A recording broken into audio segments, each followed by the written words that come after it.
भागवत में भगवान विष्णु के अवतार वामन और राजा बलि का भी प्रसंग आता है। दैत्यराज बलि बहुत ही दानवीर थे। वह किसी को अपने हाथ से, अपने घर से, अपने महल से खाली नहीं लौटाता था।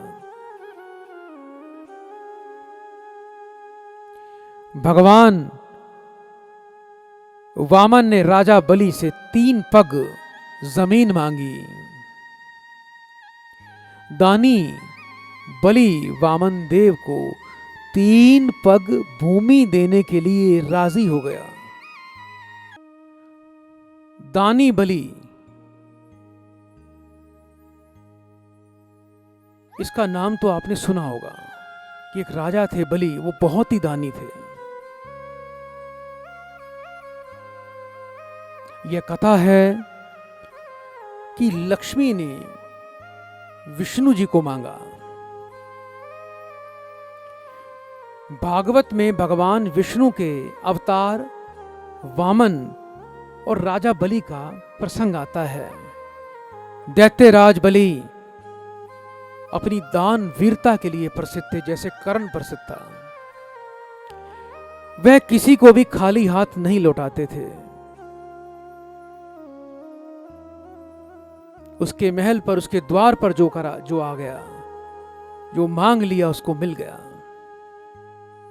भगवान वामन राजा बलि के समक्ष पहुंचे और उन्होंने राजा बलि से 3 पग जमीन मांग ली। दानी बलि वामन देव को 3 पग भूमि देने के लिए मान गए। वामन देव ने एक पग में स्वर्ग और दूसरे पग में पृथ्वी को नाप दिया। जब भगवान वामन ने 2 ही पग में स्वर्ग और पृथ्वी को माप दिया, तो तीसरा पांव वो कहां रखें? ये गंभीर विषय था। जबकि राजा ने तो, बलि ने तो 3 पग भूमि देने का वचन दे दिया था। अब 3 पग भूमि कहां से लाए? तीसरा पग कहां से लाए? भूमि तो बची ही नहीं थी।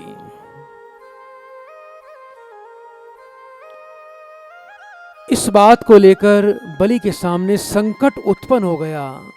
वचन के पक्के बलि को कुछ नहीं सूझा। उन्होंने अपना सिर भगवान के सामने रख दिया और कहा कि हे देव, तीसरा पग मेरे शीश पर रख दीजिए। भगवान वामन ने वैसा ही किया और पैर रखते ही बलि स्वतः लोक में पहुंच गया। बलि की उदारता से भगवान बहुत ही प्रसन्न हुए। उन्होंने उसे सुतल लोक का राजा बना दिया। इसके साथ ही उन्होंने राजा बलि को वर मांगने के लिए कहा कि मांगो, क्या मांगते हो? बलि ने वर में मांगा कि भगवान विष्णु, आप मेरे द्वारपाल बन जाओ।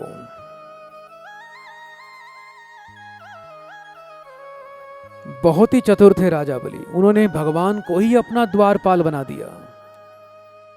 जिस प्रकार बलि अपने वचनों का पक्का था, उसी प्रकार भगवान विष्णु भी वचन को नहीं छोड़ सकते थे। जो बोल दिया वो तो करना ही था।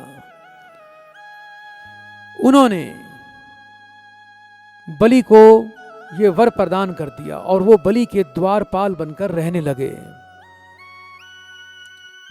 इससे विष्णु प्रिया लक्ष्मी जी बहुत ही घोर चिंता में पड़ गई। विष्णु लोक में सन्नाटा सा छा गया।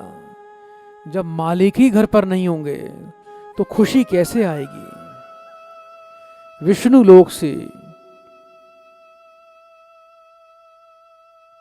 सारी खुशियां सी चल गई, जैसे ग्रहण सा लग गया।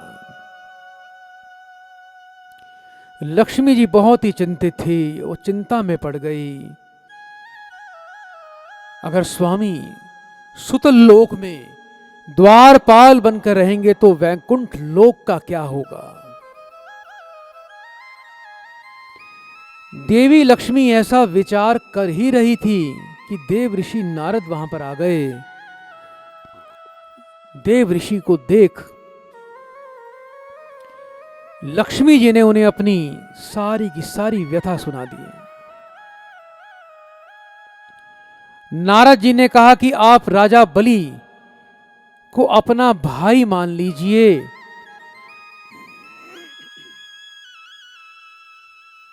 लक्ष्मी जी ने वैसा ही किया और राजा बलि को उन्होंने रक्षा सूत्र बांध दिया और अपना भाई बना लिया। तब बलि की बहन लक्ष्मी बड़ी प्रसन्न थी। अब क्योंकि आप बहनें भी अपने भाई को राखी बांधती हैं, और जब राखी बांधती है तो भाई भी कुछ न कुछ देता है आपको, वो खाली हाथ तो नहीं भेजता। तो राजा बलि था, पराक्रमी और धनी राजा था, वचनों का पक्का था, दानी था। उन्होंने अपनी बहन लक्ष्मी जी से एक वर मांगने को कहा। मांग मेरी बहन, मैं तुझसे बड़ा प्रसन्न हूं, क्या चाहिए तुझे। लक्ष्मी जी ने तुरंत अपने स्वामी भगवान विष्णु को वर में मांग लिया। इस तरह तुरंत राजा बलि ने भगवान विष्णु को लक्ष्मी जी को सौंप दिया और लक्ष्मी जी भगवान विष्णु पुनः मिल गए और वैकुंठ में चले गए।